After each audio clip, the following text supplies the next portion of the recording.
Hello, everyone. I'm Jamin Shively here in Seattle, Washington, and I'm joined by my colleague and co-host, Michael. Michael, how you doing? Good to see you, Jamin. I'm here in the south of France. Wonderful. Great to see you. And looking forward to talking on the topic of the planet. Exactly.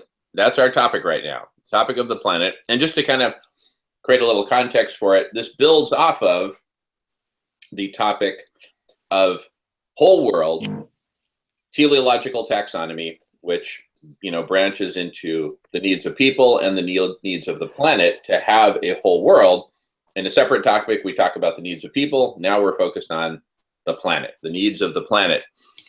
And I've got a lot of thoughts, but let me give you the floor, Michael, to kick off with anything you have. Mm-hmm.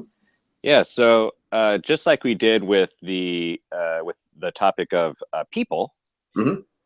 Where we ended up focusing on the economy, an economy of hoarding, sharing, etc. These different modes of production, and how all of the basic needs and problems are a part of a system or overlapping systems, right? That we're dealing with in a holistic way.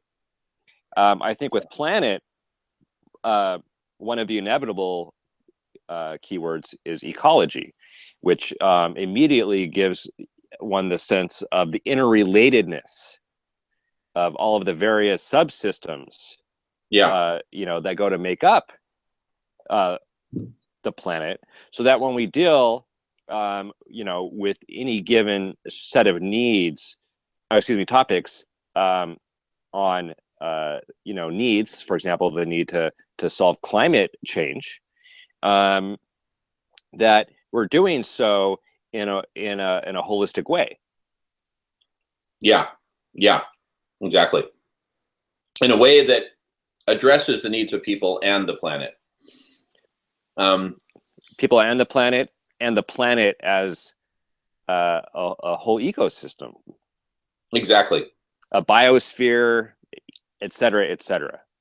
Yeah. Exactly. And I'm reminded of that great article by Professor ORR at Oberlin, who addresses the topic of planetary management. And his fundamental thesis boils down to he's really kind of he has a big problem with this whole idea, or the way that this topic of planetary management is constructed. Now, he was writing back, I think, in the early 90s or so. It's a timeless article, well worth reading. We'll include the link to it. But his basic point is, look, it's not so much the planet that needs to be managed, as if the planet had a problem, right? It's people who need to be managed. The problem is people, not the planet. The planet was doing just fine, thank you very much, before the agricultural revolution and the runaway population explosion of one of the planet's species, namely humanity. The planet was doing just great before we started this hyper explosion of population growth and industrialization, which is now destroying the planet. So basically, we need to manage the activity of people, which is really the only thing we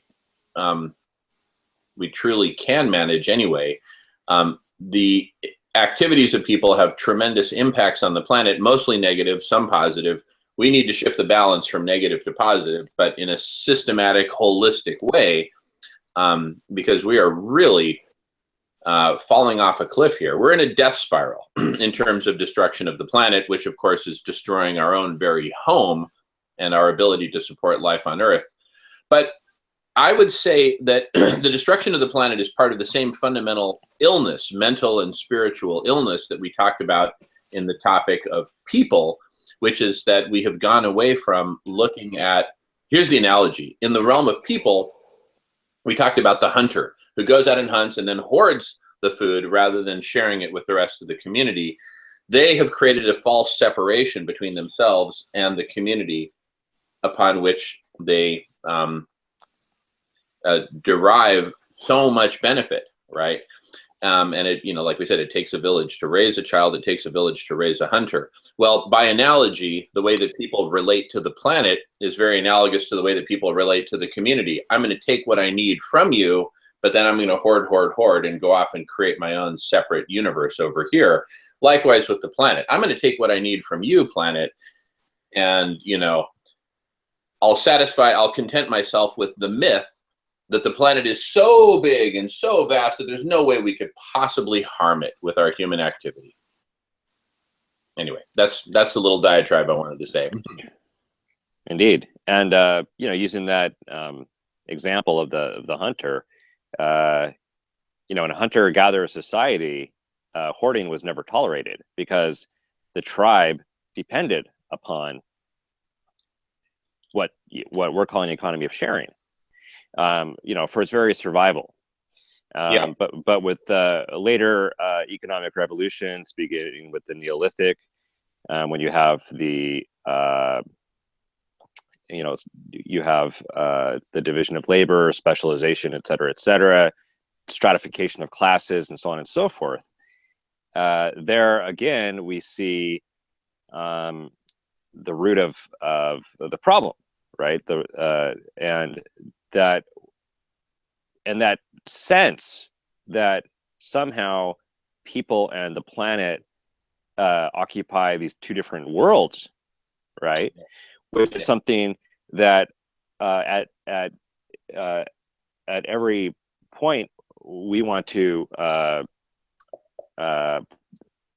we want to point to the two as being derived from the one topic of whole world, being the telos.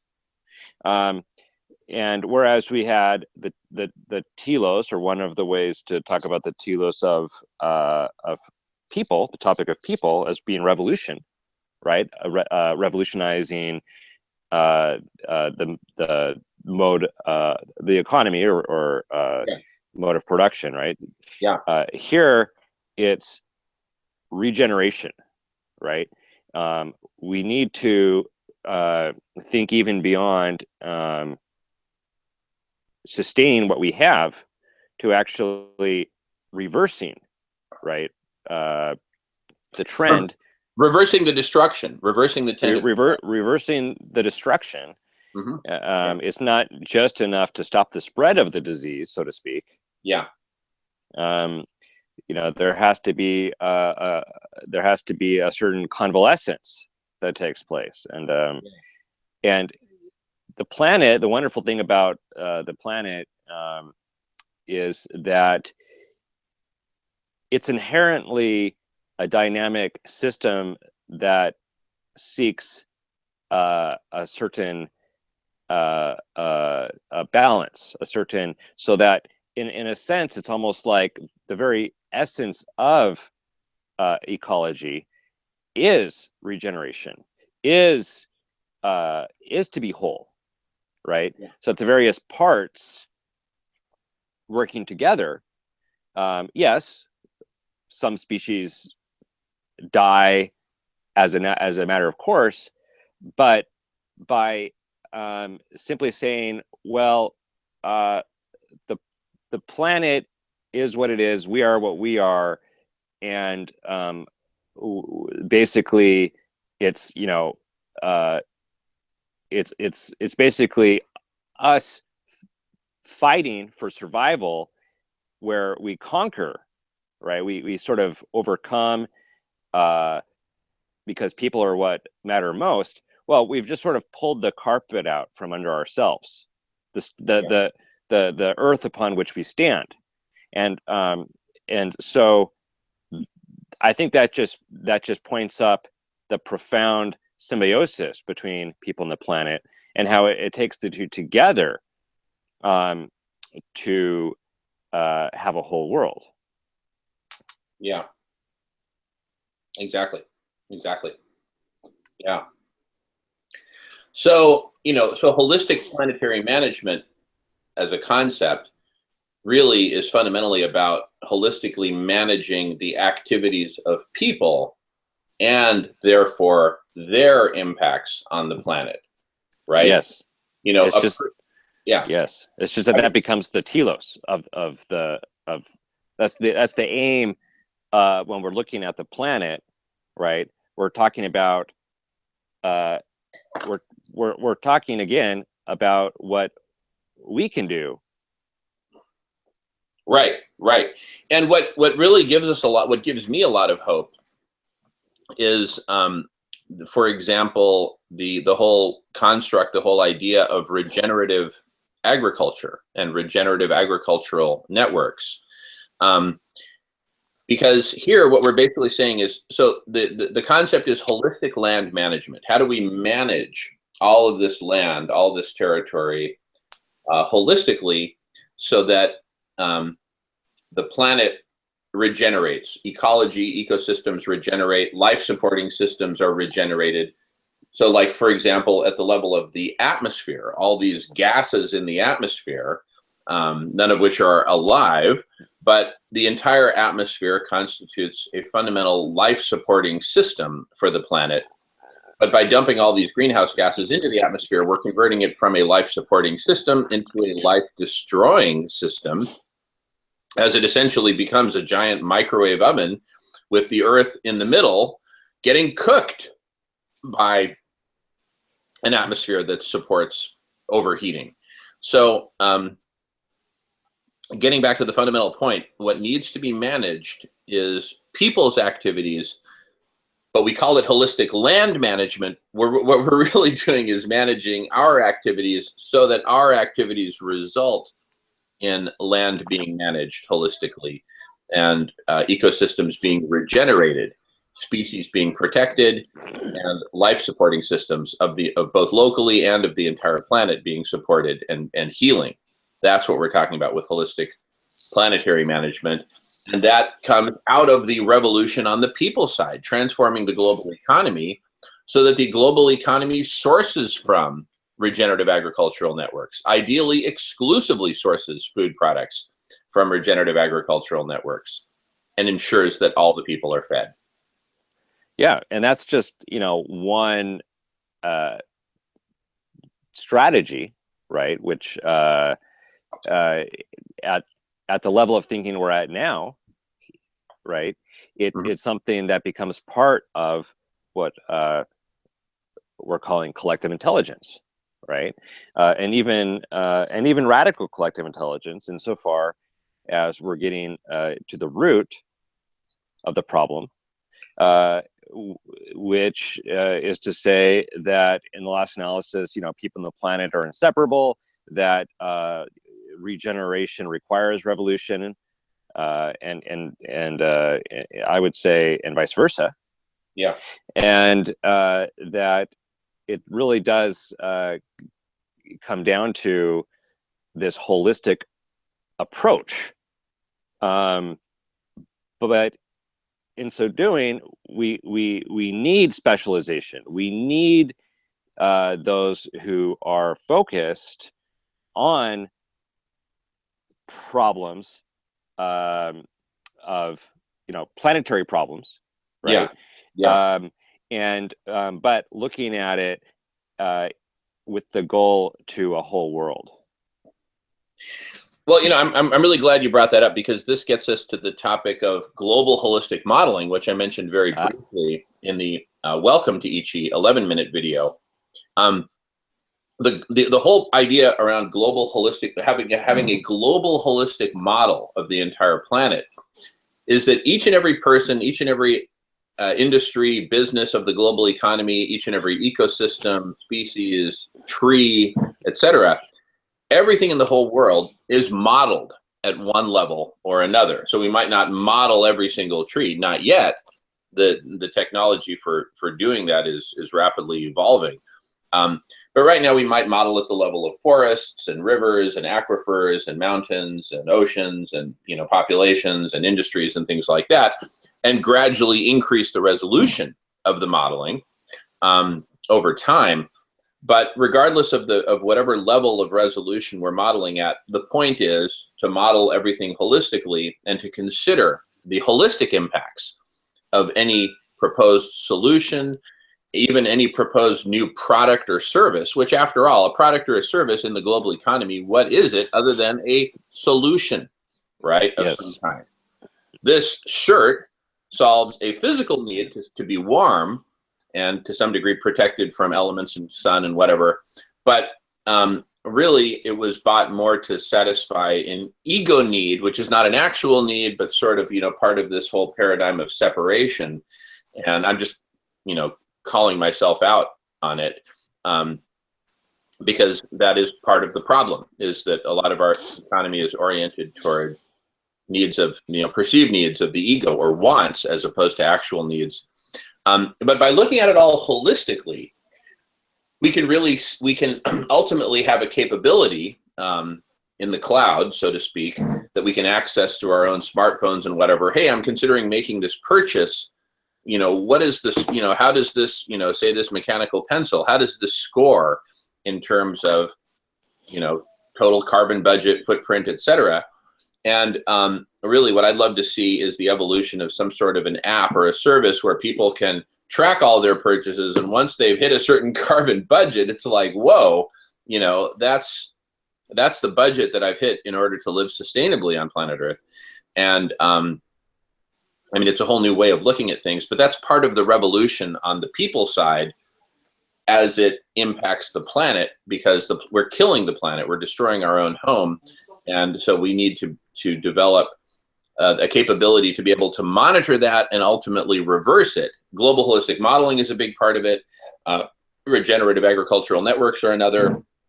All kinds of advances in innovation that create more sustainable and regenerative products and services, and therefore economies, are a crucial part of it. So yeah, those are some of my thoughts. Yeah, another way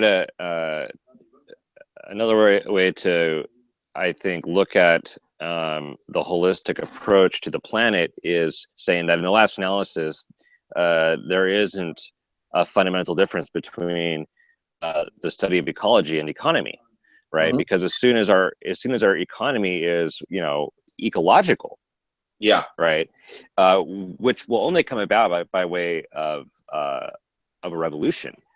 Yeah. In so doing, the revolution, what kind we need, how are we going to, produce the goods and services that we need to fulfill basic needs? Well, if you just look at each need in isolation, in the process, we may be destroying the planet, right? So, for example, we need to feed people, so we'll just increase the population of say livestock, and feed people meat, because meat is what's really going to give people the protein that they need. Well, or for example, people need clothing, so we just grow all this cotton so that we can produce all these clothes, even though clothing takes so much water and deprives the soil of the nutrients, et cetera, et cetera. And so in isolation, in solving the needs of people on the planet, we need to see, it's almost like the creation of a new meta science in a sense. And I think that's what the global holistic model is really about. It's about looking at the whole and saying, and having a way of measuring, predicting, right? The way that something we do in one domain is going to have an inevitable effect on another. Yeah. Right. And that's precisely what CI is enabling us to do by bringing together artificial intelligence, human intelligence in such a way that we're able to model the globe, right, holistically. Yes, exactly. And then as new solutions are conceived, or new products and services, the very first step will be, let's plug this into the model and look at all of the consequences of this solution, product, service, strategy, whatever. What are the intended consequences? What are the unintended consequences? And simply incorporate that into the global holistic model, so that as we play with and explore and design different scenarios for how and where to go from here forward as an entire planet, as a whole world, all of humanity and all of the planet, the global holistic model is sort of like a simulator. It's sort of like Sim City for the entire planet. And I think there actually exists something like Sim Planet or Sim Earth or something like that. But that's just an analogy for what we're talking about. Sim City is obviously a toy, but toy, tool, weapon.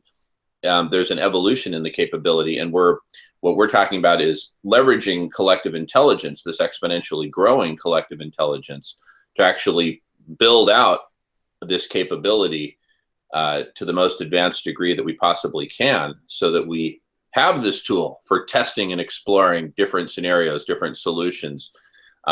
You had mentioned cotton and how that does all kinds of damage to the planet. Well, hemp is healing to the planet, whereas cotton destroys and consumes massive amounts of water and depletes nutrients from the soil, et cetera, et cetera. Hemp actually uses a fraction of the water that cotton uses and actually returns nutrients to the soil, all the while sequestering far more carbon than cotton. In fact, hemp sequesters more carbon than any other crop per acre.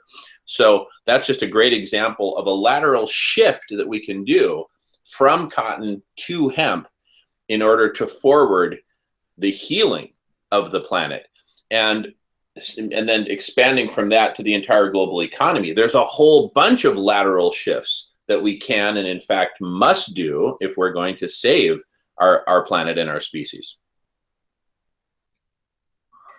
I think that was well said, a good summary, and I feel like what we've really arrived at here in our preliminary introduction to the topic of the planet is precisely what is needed in order to take this holistic approach is collective intelligence.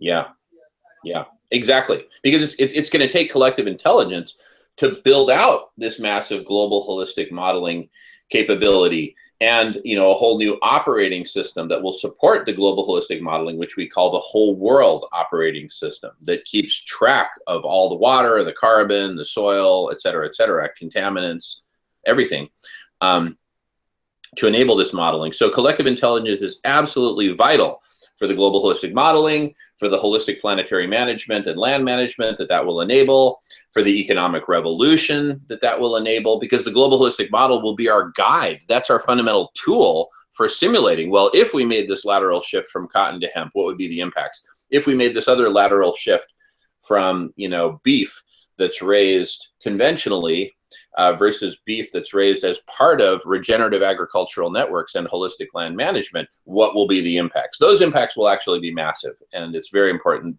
I highly recommend taking a look into regenerative agricultural networks to get the gist of that. But yeah, I'm just saying hallelujah to your point that collective intelligence is vital for all this, because without coming together as a collective and creating this integrated humanity, we're all just operating as isolated individuals. Well, gee, I need some more wood. Let me chop down those trees. Well, what's the net impact on the planet? Well, probably not very good, but I mean, everyone else is doing it and I need to survive too, right? So, we're all just taking this very individual approach, and collectively we're destroying the planet. Whereas with collective intelligence, collectively we can be healing the planet. I mean, it's that binary. So collective intelligence is just such an urgent imperative, and that's why we're doing what we're doing. Well, with that, unless you have any last words, I say we wrap up the topic of the planet, and taken together now we have, as you'll see in the Radish CI teleological taxonomy, whole world under which we have people and the planet. Wonderful.